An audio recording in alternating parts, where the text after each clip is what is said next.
Selamat sore Tribuners, salam jumpa di Tribun Ambon hari ini edisi 12 Oktober 2022 bersama saya Mesya Marasabesi. Tribuners, sejumlah berita terbaru dari Kota Ambon dan sekitarnya akan kami hadirkan untuk Anda. Inilah berita pertama. Penumpukan sampah di Tanjakan 2000 disinyalir buntut penutupan TPS Arbes. Penjabat Wali Kota Ambon, Bodewin Watimena mengakui tumpukan sampah di Tanjakan 2000 Sirimau, Kota Ambon semakin parah. Ia menyebut faktor penumpukan sampah di Tanjakan 2000 itu lantaran tempat pembuangan sampah atau TPS di kawasan air besar saat ini telah ditutup.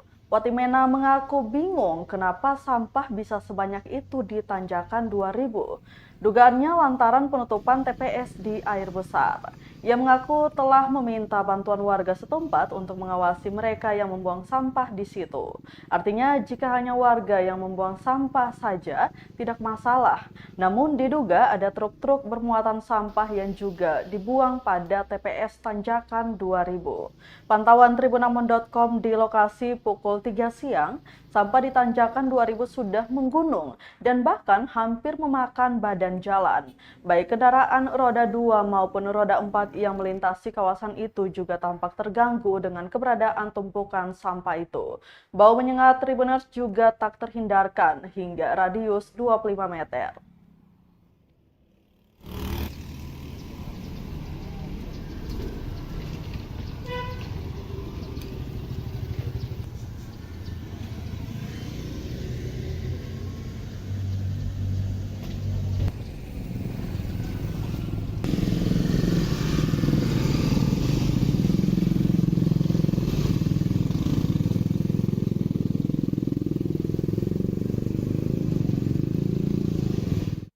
Kita ke berita selanjutnya, Tribuners. Pengemudi speedboat di Tulehu keluhkan larangan pembelian BBM pakai jerrycan.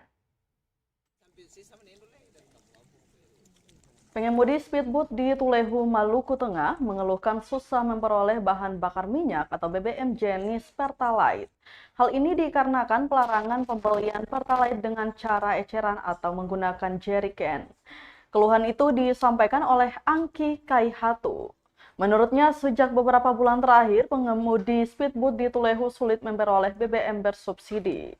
Hal ini lanjutnya menghambat para supir speedboat untuk mencari nafkah untuk kehidupan sehari-hari. Sulitnya membeli BBM secara langsung di SPBU memaksa mereka membeli BBM lewat pengecer, meskipun harganya tentu lebih mahal. Kaihatu berharap Pemda Maluku Tengah membuat kebijakan strategi sehingga para pengemudi speedboat tidak kesulitan mendapat BBM bersubsidi.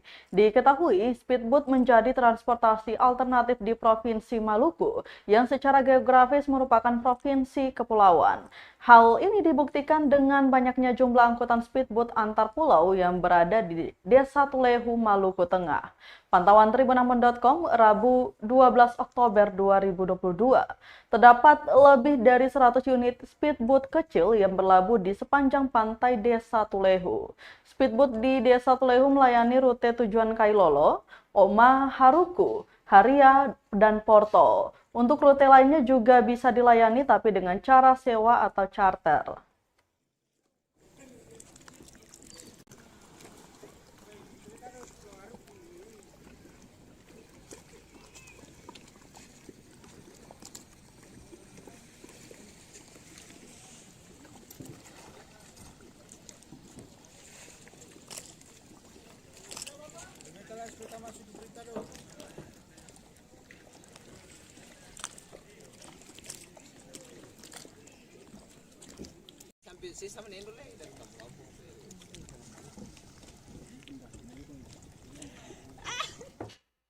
Mengenal sejarah Ambon Maluku dari sudut pandang Rumpius di perpustakaannya.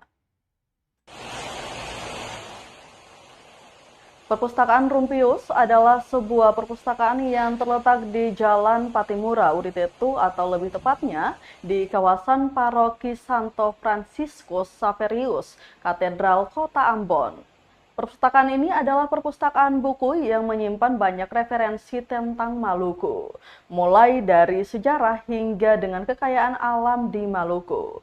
Hal itu dikarenakan buku-buku di sana didominasi oleh bermacam buku yang sudah diterjemahkan ke dalam bahasa Indonesia, milik Rumpius dan juga Francois Valentin. Koleksi mereka itu berisi tentang flora fauna yang menjadi kekayaan Maluku, termasuk juga beberapa sejarah mengenai Maluku sendiri. Berdasarkan keterangan staf Yola Dumatubun kepada tribunambon.com 11 Oktober 2022, terdapat sekitar 1000-an buku tentang Maluku di perpustakaan ini. Yola juga menerangkan perpustakaan Rumpius tidak menarik biaya untuk berkunjung dan membaca koleksi buku di sana. Hanya tersedia kotak sumbangsi sukarela untuk para pengunjung. Perpustakaan Rumpius juga terdapat buku dalam bentuk naskah tua milik Rumpius dan juga Francois Valentin. Pantauan tribunambon.com Selasa 11 Oktober 2022, museum tersebut terlihat sepi pengunjung. Menurut Yola, tempat ini masih sepi karena banyak yang tidak tahu tentang keberadaan dan siapa Rumpius itu sendiri. Yola juga berharap agar anak muda Ambon bisa mengunjungi perpustakaan Rumpius ini. Ambon juga besar, maksudnya kita harus tahu mengenai Rumpius itu dia apa. Padahal Rumpius itu sebenarnya dia punya jasa itu banyak untuk ketong orang Maluku, terlebihnya orang Ambon. Karena banyak cerita yang ketong tahu itu yang bisa ketong dapat dari dia punya koleksi-koleksi buku karya-karya itu. Terutama itu kayak seperti contoh dia menulis tentang sejarah Ambon. Itu kan banyak yang ketong tahu sejarah Ambon itu seperti apa. Itu ya pernah membuat karya tentang sejarah Ambon itu yang sudah diterjemahkan oleh perpustakaan Rumpius sendiri ke bahasa Indonesia dari bahasa Belanda. Lalu yang berikut tentang tanaman-tanaman yang ada di Maluku, khasiatnya apa saja, itu juga ada yang dia buat karyanya. Itu dalam bukunya itu herbarium. Ya, herbarium itu ada di perpustakaan Rumpius ini juga. Tapi masih, kalau herbarium itu masih dalam bahasa Belanda. Jadi kalau bisa untuk anak-anak muda Kota Ambon ya lebih banyak membaca, biar lebih tahu, mengenal sosok Rumpius dan Ambon itu seperti apa. Itu saja. Oke, terima kasih Bu ya.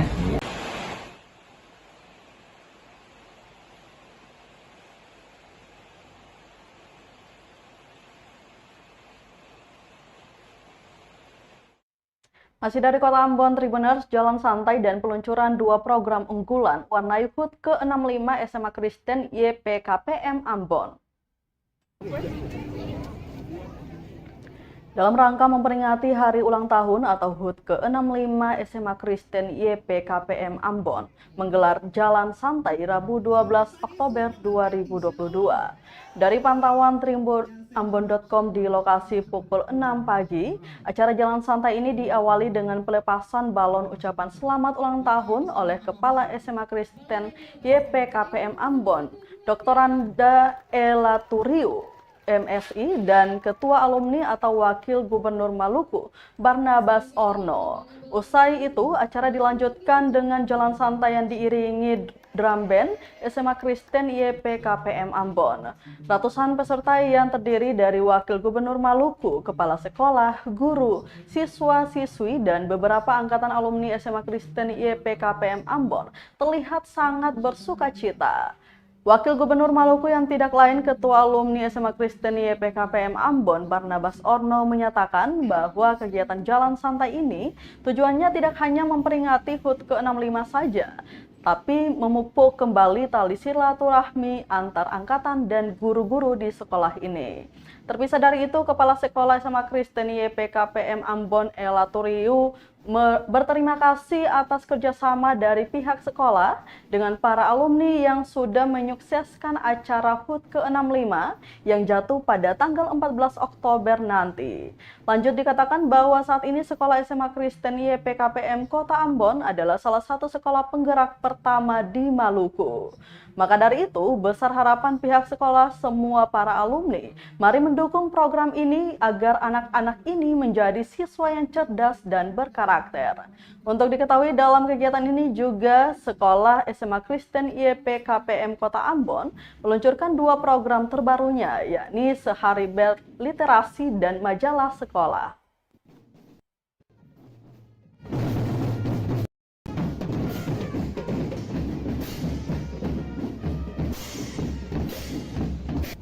Suatu saat nanti tidak ada ini lagi pegawai banyak, tidak ada lagi karena sudah komputerisasi, sudah canggih, cuma butuh. Saya pernah ke Darwin, kantor wali kota Darwin itu tidak lebih dari 100 orang pegawai, mungkin lebih kurang cuma 50 orang.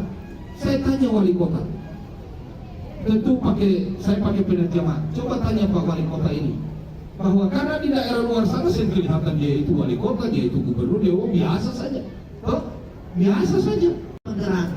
Ya, tahun 2020 kemarin kita angkatan pertama sekolah penggerak di Kota Ambon. Hanya 2 sekolah dan sekarang sudah angkatan kedua dan angkatan ketiga. Jadi tahun ini tahun yang kedua SMA Kristen melakukan program sekolah penggerak di sekolah ini. Mari Bapak Ibu semua kita mendukung program ini, karena lewat sekolah inilah kita akan wujudkan anak-anak yang cerdas berkarakter, bukan hanya cuma knowledge saja. Saya butuh dukungan para alumni, doa, motivasi, dan hari ini sangat luar biasa dukungan alumni semuanya sehingga bisa meramaikan.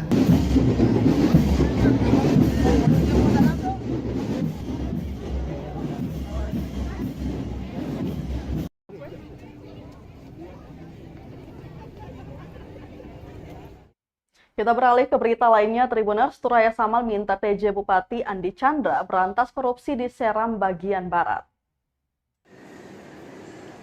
Politisi Turaya Samal meminta penjabat Bupati Seram bagian Barat Andi Chandra Asadudian memberantas korupsi hingga ke akar-akarnya.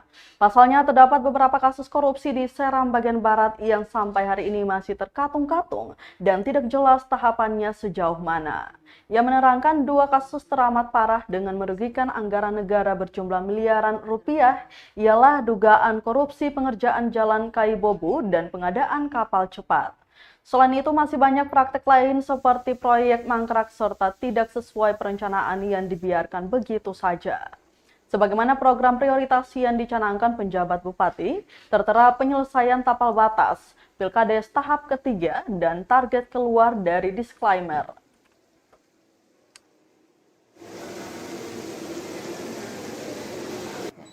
Kemudian program untuk pemberantasan korupsi itu kita mendukung penuh.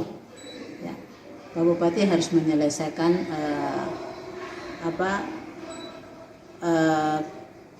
kasus-kasus yang terjadi ya di Kabupaten Seram bagian Barat. Kenapa? Karena itu merugikan kabupaten itu sendiri. Ya, praktek-praktek korupsi seperti itu.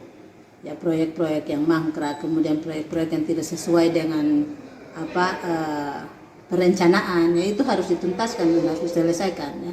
Kalau langkah Pak Bupati ingin mentuntaskan ini, ya kita mendukung dituntaskan sampai pada akar-akarnya hingga tidak terjadi tidak terulang kembali kasus-kasus yang demikian ya. Kami berharap ada beberapa kasus yang belum terselesaikan, Pak Bupati harus selesaikan. Seperti kemarin ribut terkait ruas jalan Kaibobo. Harus, kalau menurut Pak Bupati itu salah ya, maju diselesaikan. Kemudian terkait kapal cepat diselesaikan. Sampai saat ini kan kapal cepat juga belum muncul di sana dengan anggaran yang begitu fantastis. Padahal kalau anggaran itu, kalau misalkan kita punya niat baik, kita bisa saja dibagikan ke program yang lain, kemudian itu mendapat manfaat besar kepada kabupaten itu sendiri. Tapi ini membuat program seperti kapal cepat dan sampai detik ini uang begitu banyak, kapalnya tidak ada gitu ya. Itu ya benar-benar praktek korupsi.